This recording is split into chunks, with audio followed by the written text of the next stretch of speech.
नमस्कार दोस्तों। एक व्यक्ति ने भगवान से पूछा, तुझे कैसे रिझाऊं? मैं कोई वस्तु नहीं ऐसी जिसे तुझ पर चढ़ाऊं। मैं भगवान ने उत्तर दिया, संसार की हर वस्तु तुझे मैंने ही दी है। तेरे पास अपना सिर्फ तेरा अहंकार है जो मैंने नहीं दिया। उसी को तू मुझे अर्पण कर दे, तेरा जीवन सफल हो जाएगा। दोस्तों, अगर आपको बताया जाए कि जो चीज़ अतीत में दफन हो चुकी है वे कभी भी लौट सकती नहीं, तो क्या आप यकीन करेंगे? एक श्रापित सांप जो कभी क्रोध और विनाश का प्रतीक था, लेकिन जिसने अपनी शक्ति को त्याग कर बलिदान दिया, क्या उसकी आत्मा सच में मुक्त हो गई थी या फिर कोई अधूरी परीक्षा अब भी उसको इंतजार रहा? अब भी उसका इंतजार कर रही थी। एक गांव जिसे बचाने के लिए उसने अपनी सारी शक्तियां लगा दी, वही गांव एक दिन उसके खिलाफ खड़ा हो जाएगा, ये किसी ने सोचा भी नहीं था। तब क्या होगा इस कहानी में ना सिर्फ डर और रहस्य है, बल्कि एक ऐसा मोड़ है जो आपकी रूह को हिला देगा। जब क्रोध और क्षमा की आखिरी लड़ाई शुरू होती तो कौन जीतेगा, अंधकार या प्रकाश? क्या यह सच में अंत है या बस एक नया आरंभ? जानने के लिए तैयार हो जाइए, क्योंकि यह सिर्फ एक कहानी नहीं बल्कि एक ऐसी सच्चाई है जो आपको सोचने पर मजबूर कर देगी। दोस्तों, इस कहानी को सुनने के बाद आपकी रूह कांप उठेगी। एक ऐसी कथा जहाँ भय और रहस्य और आध्यात्मिकता का संगम है। दोस्तों, एक वृद्ध महात्मा अपनी लाठी टेकते हुए धीरे धीरे एक गांव की ओर बढ़ रहा था। उनके पीछे उनका युवा शिष्य आनंद चल रहा था। हे गुरुदेव, आप इस जंगल में क्यों आए? आनंद ने उत्सुकता से पूछा। महात्मा ने गहरी सांस ली और बोला, हे वत्स्य, किसी अधूरी आत्मा का विलाप सुन रहा हूँ, इसलिए बहुत दुखी हूँ, बहुत कष्ट में है। आनंद कुछ समझ नहीं पाया, लेकिन चुपचाप उनके पीछे चलता रहा। कुछ देर बाद वे एक वीरान खंडर के पास पहुँचे। अचानक वहाँ से एक धीमी लेकिन डरावनी आवाज़ आई। हे गुरुदेव, क्या आप हैं? आनंद ने आंख उठाकर उसने इधर उधर देखा, लेकिन कोई नहीं था। महात्मा शांत थे। उन्होंने धीरे से कहा, हे वत्स्य, मैं आ गया। अचानक एक घनी झाड़ी से एक विशाल सांप निकला, लेकिन यह कोई साधारण सांप नहीं था। उसकी आंखें लाल थी, शरीर जगह जगह से घायल था और उसकी चाल कमजोर पड़ गई थी। वह धीरे धीरे महात्मा के सामने घसीटता हुआ गया और उसे सिर झुका लिया। हे गुरुदेव, मैंने आपकी बात मानी थी, मैंने हिंसा छोड़ दी थी, लेकिन मुझे इसकी इतनी बड़ी सजा मिलेगी यह मैंने कभी नहीं सोचा था। सांप की आवाज़ कांप रही थी, उसकी आंखों से आंसू बह रहे थे। कई सवाल पहले यही सांप इस जंगल का राजा था, कोई टिक नहीं सकता था। वह अपने जहर से गांव वालों को डराता था। बच्चे बाहर नहीं खेल सकते थे, किसान खेतों में जाने से डरते थे। यह जंगल मेरा है, जो भी इसे पार करेगा उसे मरना होगा, वह दहाड़ता था। गांव वाले थर थर कांपते थे। उन्होंने कई बार इस सांप को मारने की कोशिश की, लेकिन वह बहुत चालाक था। फिर एक दिन वृद्ध महात्मा गांव में आए। उन्होंने गांव वालों से पूछा, तुम इतने भयभीत क्यों हो? गांव वालों ने रोते हुए उन्हें उत्तर दिया, सब कुछ बता दिया और कहा, वृद्ध महात्मा जंगल की ओर से चले आ रहे थे। वहां उन्होंने सांप को देखा जो एक बड़े पत्थर पर बैठा उन्हें घूर रहा था। कौन हो तुम जो बिना डरे यहाँ आई हो? सांप फुफकारा मारते हुए महात्मा ने मुस्कुराया कर कहा, वत्स्य, गुस्से से कुछ नहीं मिलता। अगर तुम सच में शक्तिशाली बनना चाहते हो तो करुणा को अपनाओ। सांप हंसते हुए कहा, करुणा? यह तो कायरों के लिए होती है, नहीं महात्मा ने कहा, जो खुद पर नियंत्रण रख सके वही सच्चा वीर होता है। अगर तुम सच में शांति चाहते हो तो हिंसा छोड़ दो। सांप को यह सुनकर कुछ अजीब लगा। पहली बार किसी ने उसे प्यार से समझाया था, डरा कर नहीं। कुछ देर बाद वह धीरे से बोला, ठीक है गुरुदेव, मैं वचन देता हूँ, अब किसी को नहीं डसूंगा। वृद्ध महात्मा मुस्कुराए। अच्छा निर्णय, लेकिन याद रखना वत्स्य, हिंसा छोड़ना अच्छी बात है, लेकिन अपनी रक्षा मत करना मत भूलना। सांप ने सिर हिला दिया। इसके बाद सांप ने किसी को डसना छोड़ दिया। वह चुपचाप जंगल में रहने लगा। धीरे धीरे गांव वालों को पता चला कि सांप अब पहले जैसा नहीं रहा। अब वह हमला नहीं करता, किसी को डराता नहीं। पहले वे खुश हुए, लेकिन फिर उनका रवैया बदलने लगा। कुछ शरारती लड़कों ने उसके पास जाना शुरू किया। पहले उन्होंने पत्थर मारे, फिर उसकी पूंछ पकड़कर खींचने लगे। अब वह कुछ नहीं कर सकता। वे हंसते। एक दिन कुछ गांव वालों ने उसे रस्सी से बांध दिया और उसका मजाक उड़ाया। अरे यह तो कायर हो गया, अब यह विषहीन हो गया। सांप दर्द से कर रहा था, लेकिन चुप रहता। वह महात्मा को दिया वचन नहीं तोड़ना चाहता था। धीरे धीरे हर कोई उसे सताने लगा। कोई उसे लाठी से मारता, कोई उसे घसीटता। उसका शरीर घायल हो गया, चमड़ी फट गई, लेकिन वह चुप रहा। गुरुदेव ने कहा था, हिंसा मत करो, लेकिन क्या मैं सही कर रहा हूँ? वह हर रात अकेले रोता, लेकिन कोई उसकी पीड़ा नहीं समझता था। वह बहुत कमज़ोर हो गया तो उसने निर्णय लिया कि उसे अपने गुरु के पास जाना चाहिए। वह जैसे तैसे घसीटता हुआ आश्रम पहुंचा। महात्मा ने जब उसे देखा तो उनकी आंखों में करुणा आ गई। हे वत्स्य, यह क्या हाल बना लिया? सांप की आंखों से आंसू गिरने लगे। गुरुदेव, मैंने आपकी बात मानी थी। मैंने किसी को नहीं काटा, लेकिन लोगों ने मुझे पीड़ा दी, मुझे अधमरा कर दिया। अब मैं बस मरने वाला हूँ। क्या करुणा दिखाना मेरी गलती थी? महात्मा ने धीरे से सांप के सिर पर हाथ फेरा। हे वत्स्य, मैंने तुमसे कहा था कि डसना मत, लेकिन फुफकारना भी मत छोड़ना। सांप चौंक गया। महात्मा बोले, करुणा का अर्थ यह नहीं कि तुम अपनी रक्षा करना भूल जाओ। अगर लोग तुम्हारी दयालुता का फायदा उठाने लगे तो तुम्हें दिखाना होगा कि तुम कमज़ोर नहीं हो। सांप की आंखों में नई रोशनी आई। उसने धीरे से सिर उठाया। उस दिन के बाद सांप ने खुद को बदल लिया। उसने अब भी किसी को नहीं काटा, लेकिन जब कोई उसे परेशान करने आता तो वह जोर से फुफकारता। उसकी डरावनी फुफकार सुनते ही गांव वाले दूर भाग जाते। धीरे धीरे किसी की हिम्मत नहीं हुई कि उसे फिर से सताए। अब वह पहले की तरह क्रूर नहीं था, लेकिन कमज़ोर भी नहीं था। सांप ने अब एक संतुलित जीवन जीना सीख लिया था। उसने गांव वालों को नुकसान पहुंचाना बंद कर दिया था, लेकिन जब कोई उसे परेशान करने की कोशिश करता तो वह जोर से फुफकारा, जिससे लोग डरकर दूर भाग जाए। धीरे धीरे गांव वालों ने उसे परेशान करना बंद कर दिया और उसका सम्मान करने लगे। अब वह जंगल के एक पुराने पेड़ के नीचे अपना घर बना चुका था। यहाँ वह दिन में सोता और रात में गांव के पास घूमता, यह देखने के लिए कि सब कुछ ठीक है या नहीं। उसने कभी सोचा भी नहीं था कि वही लोग जो एक समय उससे डरते थे, मौजूदगी को सहजता स्वीकार करने लगे थे। लेकिन किस्मत को यह मंजूर नहीं था। एक रात जब सांप अपने गुप्त स्थान पर आराम कर रहा था, तब अचानक उसे गांव की दिशा से चीख पुकार सुनाई दी। वह तुरंत चौकन्ना हो गया।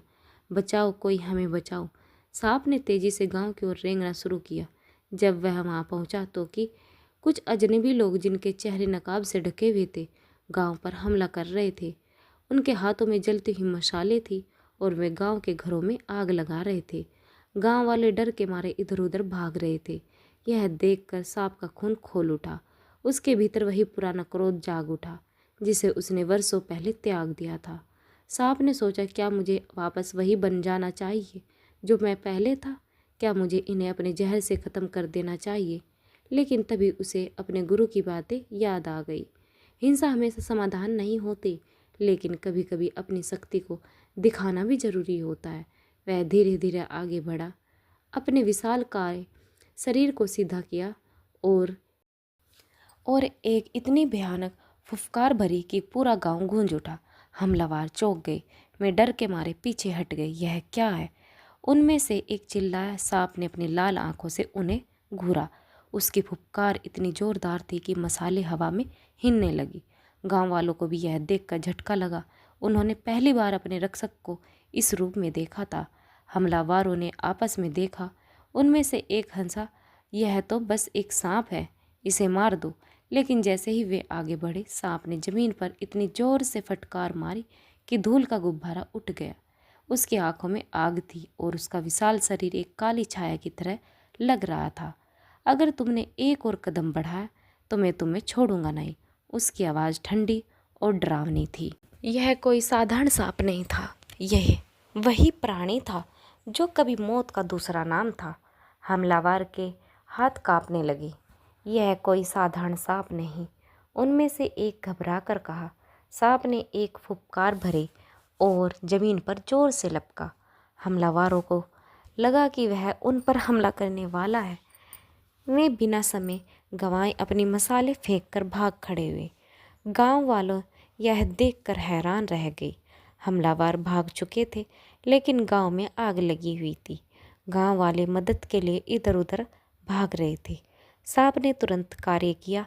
वह तेजी से गांव की ओर बढ़ा और अपनी विशाल पूंछ से जलते हुए लकड़ी के टुकड़ों को अलग करने लगा। उसने गांव के कुएं से पानी खींचकर आग बुझाने में मदद की।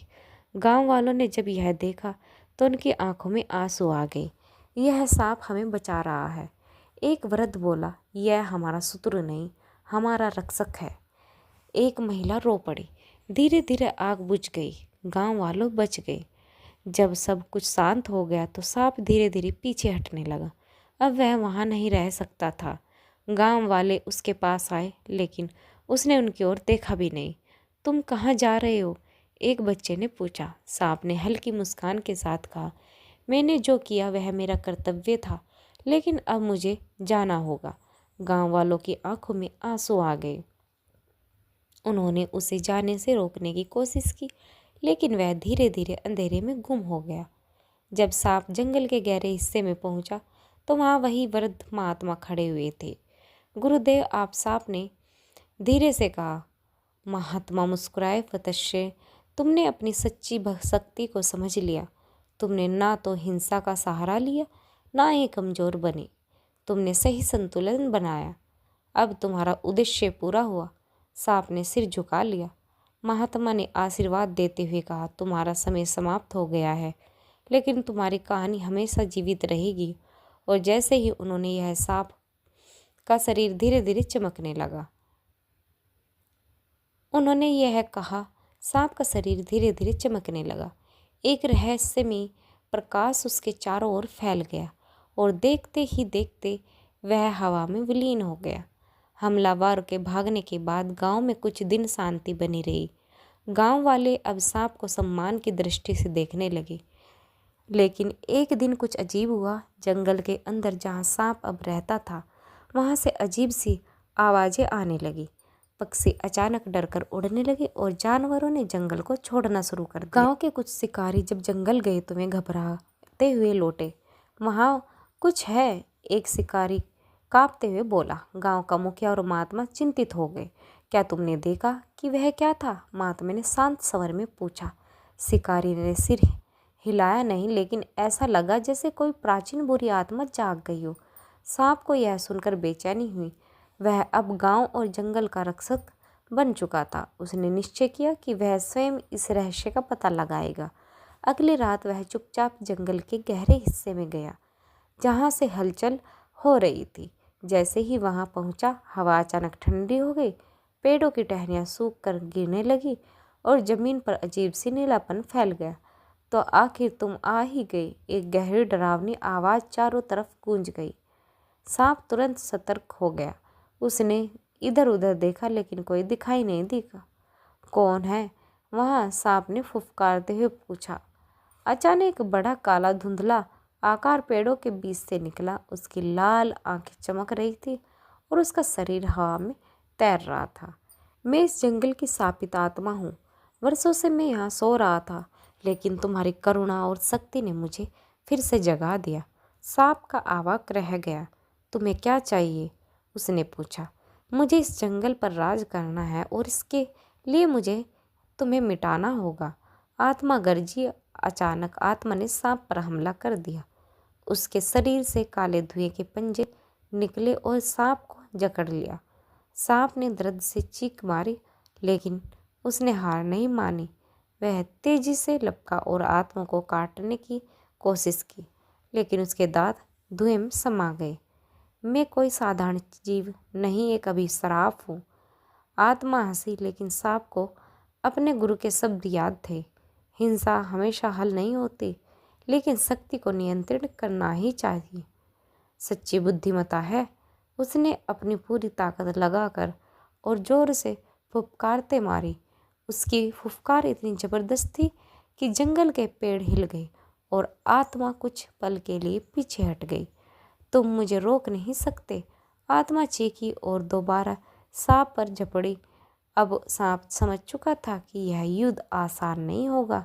जैसे ही आत्मा ने महसूस किया कि सांप उसे रोकने में लगा है, तो उसने चालाकी दिखाई। वह सीधा गांव की ओर बढ़ गई। गांव वालों को इसकी भनक तक नहीं लगी। जब आत्मा ने हमला किया तो चारों तरफ अराजकता फैल गई। बच्चों की चीख गूंज उठी और घरों में आग लगने लगी। महात्मा गांव के बीच खड़े थे, आंखें बंद किए हुए। तुम यहाँ क्यों आए हो? महात्मा ने पूछा। यह गांव अब मेरा है, आत्मा गरजी। लेकिन तभी जंगल ने एक गड़बड़ाते हुए आवाज आई। सांप बिजली की गति से गांव में पहुंचा और आत्मा पर झपटा कर दिया। मैं तुम्हें गांव को नष्ट नहीं करने दूंगा, सांप गरजा। युद्ध तेज हुआ। आत्मा ने सांप को जकड़ लिया। उसकी शक्ति धीरे धीरे कम होने लगी। महात्मा ने देखा कि यदि जल्द ही कुछ नहीं किया गया तो सांप मर जाएगा। उन्होंने अपनी आंखें बंद की और ध्यान लगाए। उनके चारों ओर एक सुनहरी रोशनी फैल गई। वत्स्य, यह आत्मा। महात्मा ने उसकी ओर देखा और कहा, तुम इस संसार में केवल डराने के लिए नहीं आए हो, बल्कि एक सीख देने आए थे। और जैसे ही सूरज की पहली किरण गांव पर पड़ी, सांप की आत्मा एक सुनहरी रोशनी में बदल गई और आसमान में विलीन हो गई। गांव में सांप की मूर्ति की पूजा की जाने लगी और वर्षों तक शांति बनी रही। लेकिन समय का पहिया कभी नहीं रुकता।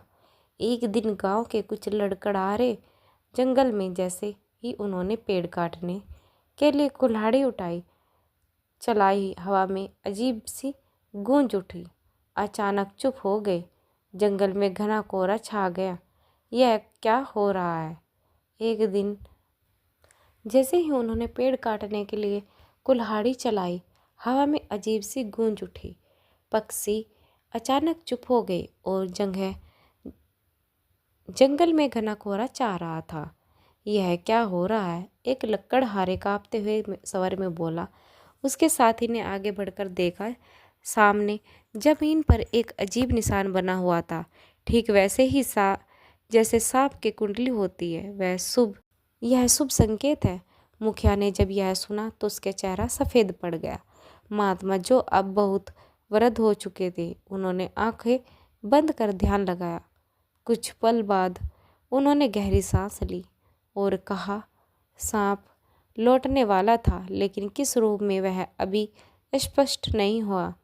गांव में हलचल मच गई। क्या सांप ने पुनः जन्म लेकर गांव वालों का जन्म रक्षस बनाया, या कोई नया खतरा आने वाला है?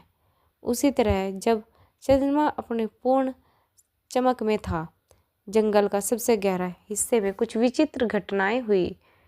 एक विशाल चट्टान जो वर्षों से निर्जीव पड़ी थी, अचानक दरारों में बदलने लगी।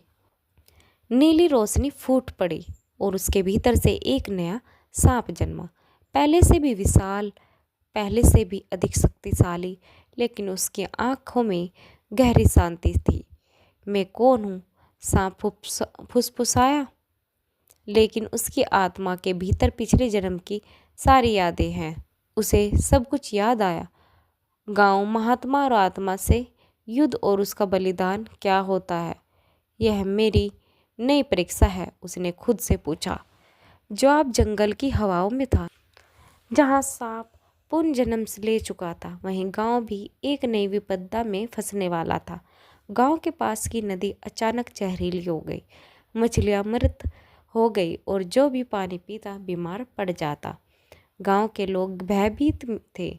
यह जंगल की नाराजगी थी, कुछ बुजुर्गों ने कहा, लेकिन महात्मा जानते थे यह किसी बड़ी समस्या की आहट है। रात के अंधेरे में जब पूरा गांव गहरी नींद में था, अचानक मंदिर में स्थापित सांप की मूर्ति से हल्की रोशनी निकलने लगी। गांव का प्रहरी, जो मंदिर का रक्षक था, उसने यह देखा और घबरा कर भागा। सुबह होते ही गांव वाले मंदिर के सामने इकट्ठा हो गए और तभी जंगल से एक विशालकाय सांप धीरे धीरे गांव की ओर बढ़ा। गांव वाले भयभीत होकर पीछे हट गए। लेकिन क्या क्या यह वही सांप है या कोई संकट? किसी ने फुसफुसाकर कहा, लेकिन महात्मा ने अपने हाथ जोड़कर सांप का अभिवादन किया। वत्स्य, क्या तुम हमें पहचानते हो? सांप ने सिर झुकाया। हाँ, मैं वही हूँ, लेकिन अब मैं कुछ और भी हूँ। गांव वाले अवाक रह गए। उनका राक्षस लौट आया था। सपने ने गांव वालों से उनकी समस्या सुनी और कहा, नदी की ओर बढ़ जाते हो। वह वहां पहुंचा। पानी के अंदर कुछ हिल रहा था। अचानक नदी के गहरे जल से एक विकराल प्राणी निकला, एक नागराज जो वर्षों के जल से बंद था। तुम्हारी हिम्मत कैसे हुई मुझे जगाने की? नागराज गर्जा। सांप समझ गया कि यह वही अभिशाप था जो गांव की शांति भंग कर रहा था। यहाँ युद्ध के लिए नहीं आया, सांप बोला, लेकिन अगर तुम्हारा आतंक जारी रहा तो मुझे रोकने के लिए मजबूर मत करना। नागराज हंसना। तुमने अपने पिछले जन्म में भी यही कहा, लेकिन क्या तुम फिर से अपना सब कुछ कुर्बान करने के लिए तैयार हो? नदी का पानी अब पूरी तरह काला हो चुका था। नागराज की शक्तियाँ बढ़ रही थी, लेकिन सांप समझ चुका था कि यह युद्ध केवल ताकत से नहीं जीता जा सकता। उसे अपने गुरुदेव की सीख याद आई। सच्चा योद्धा केवल जीतने के लिए नहीं, बल्कि संतुलन बनाए के लिए लड़ता है। सांप ने अपनी आंखें बंद की और उसके चारों ओर सुनहरी रोशनी फैला दी, लेकिन सांप ने अपनी पूरी शक्ति उस पर केंद्रित कर दी। यह युद्ध नहीं, मुक्ति है, जहाँ गरजा और फिर एक प्रचंड विस्फोट हुआ। नदी का पानी फिर से निर्मल हो गया। आकाश सब हो गया। नागराज की काली शक्ति धीरे धीरे मिटने लगी और उसके स्थान पर एक छोटी निर्दोष नागिन रह गई, जो अब निर्दोष थी। उसके भीतर का एक अंधकार समाप्त हो चुका था। सांप ने गांव की ओर देखा। उसके भीतर एक शांति थी। अब मेरा काम पूरा हुआ, उसने सोचा। गांव वाले उसके चारों ओर इकट्ठा हो गए। तुम हमें छोड़कर मत जाओ, बच्चों ने रोते हुए कहा। महात्मा मुस्कुराए। वह कभी नहीं जाएगा, क्योंकि वह अब हमेशा हमारी आत्माओं में रहेगा। और जैसे ही सूरज की पहली किरण पड़ी, सांप एक स्वर्णिम धुंध में बदलकर आकाश में विलीन हो गया। जब स्वर्णिम रोशनी में सांप की देह विलीन हो गई है, तब किसी ने कहीं सोचा था कि उसकी आत्मा अभी कहाँ थी? आकाश के पार एक अज्ञात लोक में, जहाँ ना दिन था ना रात, केवल शांति थी। वही सांप की आत्मा खड़ी थी, किंतु इस बार वह न तो रक्षक था ना योद्धा, वह केवल एक आम आत्मा थी। तभी एक दिव्य स्वर गूंज उठा। वत्स्य, क्या तुम मुक्त होने के लिए तैयार हो? सौंप ने कहा, लेकिन नेत्रों में अपार करुणा थी। अपने जीवन में 2 बार बलिदान दिया, एक बार जब तुमने अपने क्रोध को त्याग दिया, दूसरी बार जब तुमने अपने प्राण गांव के लिए अर्पित किए। अब समय आ गया है कि तुम जानो यह सब क्यों हुआ। सांप स्तंभ रह गया। क्या मेरा कर्तव्य समाप्त हो गया? उसने कहा। साथ मुस्कुराए, कर्तव्य तब तक समाप्त नहीं होता जब तक आत्मा पूरी तरह से न मुक्त हो जाए। तुम्हारी आत्मा अंतिम परीक्षा अभी बाकी है। सांप की आत्मा एक विशालकाय मनुष्य में भूमि में प्रवेश कर चुकी थी। यह स्थान वैसा ही था जैसे उसका गांव, लेकिन यहाँ सब कुछ भ्रम था। वही मंदिर के पास वह स्वयं खड़ा था, एक बार फिर जीवित, शक्तिशाली और अभिशाप्त। सांप चौंक उठा। यह क्या है? मैं फिर से सांप कैसे बन सकता हूँ? तभी कुछ ग्रामीण वहां दौड़ते हुए आए, लेकिन इस बार वे डरे नहीं थे। अरे, यह तो वही नागराज है जो हमारी रक्षा करता था। लेकिन अगले ही पल एक अजीब बात हुई। एक ग्रामीण धीरे से फुसफुसाया, लेकिन इसे तो बहुत शक्ति मिली थी। उसने, अगर यह हमारे खिलाफ हो गया तो दूसरा बोलो, हाँ यह बहुत ताकतवर हो चुका है, इसे यहाँ से भगा देना चाहिए। धीरे धीरे पूरे गांव ने अपने राक्षस के खिलाफ षड्यंत्र रच लिया। हमें इसे मार देना चाहिए, इससे पहले कि यह हमें नुकसान पहुंचा दे। यह सुनते ही सांप के अंदर की शक्ति हिल गई। कैसा न्याय! यह तो जिंदगी रक्षा के लिए मैंने सब कुछ छोड़ दिया, वे ही मेरे खिलाफ है। सांप के भीतर फिर से क्रोध जागने वाला था। सांप ने सोचा, यह लोग मुझे फिर से दुष्ट समझते हैं तो वास्तव में मैं दुष्ट ही बन जाऊंगा। उसकी आंखें जल उठी, उसकी कुंडली फिर से उठने लगी। गांव कांप उठा। कुछ लोग घबराकर मंदिर में भागे। तभी एक नन्ही बच्ची सामने आई। उसकी आंखों में कोई भय नहीं था। आप हमारे रक्षक थे, तो अब हमारे शत्रु क्यों बन रहे हो? उसकी मासूमियत देखकर सांप की आत्मा कांप उठी। सांप ने कहा कि मैं किस लिए लड़ रहा हूँ? बदला लेने के लिए? क्या मेरा बलिदान इसी के लिए था? सभी साधु का स्वर फिर से गूंज उठा। तुम्हारी अंतिम परीक्षा है वत्स्य। तुम्हें यह भ्रम इसलिए दिखाया गया ताकि तुम्हें पता चले कि क्या तुम क्रोध को फिर से अपने ऊपर हावी होने दोगे। सांप की आत्मा स्तब्ध रह गई। सांप ने गहरी सांस ली, फिर उसने अपनी शक्ति को स्वयं में समेट लिया और क्रोध को छोड़ दिया। कोई राक्षस नहीं है, मैं केवल एक आत्मा हूँ जो मुक्ति के पथ पर है। और जैसे ही उसने यह स्वीकार किया, गांव का भ्रम टूट गया। वह फिर से उस श्वेत प्रकाश में खड़ा था जहाँ केवल शांति थी। साधु मुस्कुराए, अब तुम मुक्त हो। सांप की आत्मा धीरे धीरे हल्की होने लगी, जैसे कोई पंखा हवा विलीन हो रहा हो। गांव वाले नहीं जानते थे कि कहीं दूर किसी और लोक में सांप अपनी अंतिम परीक्षा पूरी करे। लेकिन एक दिन मंदिर में रखी सांप की मूर्ति से हल्की रोशनी फूट पड़ी। फिर मंदिर के आंगन में एक दिव्य कमल खिला। महात्मा ने इसे देखा और मुस्कुराए। यह संकेत है कि हमारी आत्मा कभी नष्ट नहीं होगी। जो सच्चे पथ पर चलता है वह सदैव अमर होता है। गांव वालों ने सिर झुका लिया और इस तरह सांप की कहानी एक नई कहानी के साथ समाप्त हुई। सही रास्ता संतुलन का है। अगर बहुत नरम बनोगे तो दुनिया कुचल देगी, अगर बहुत कठोर बनोगे तो दुनिया तोड़ देगी। संतुलन ही जीवन के सबसे बड़ा सबक है। तो दोस्तों, उम्मीद करती हूँ कि यह कहानी आपके दिल को छू गई होगी। अगर आपको यह कहानी पसंद आई हो तो कमेंट बॉक्स में कमेंट करके ज़रूर बताएं। वीडियो को लाइक शेयर करें और हमारे चैनल को सब्सक्राइब करें। धन्यवाद।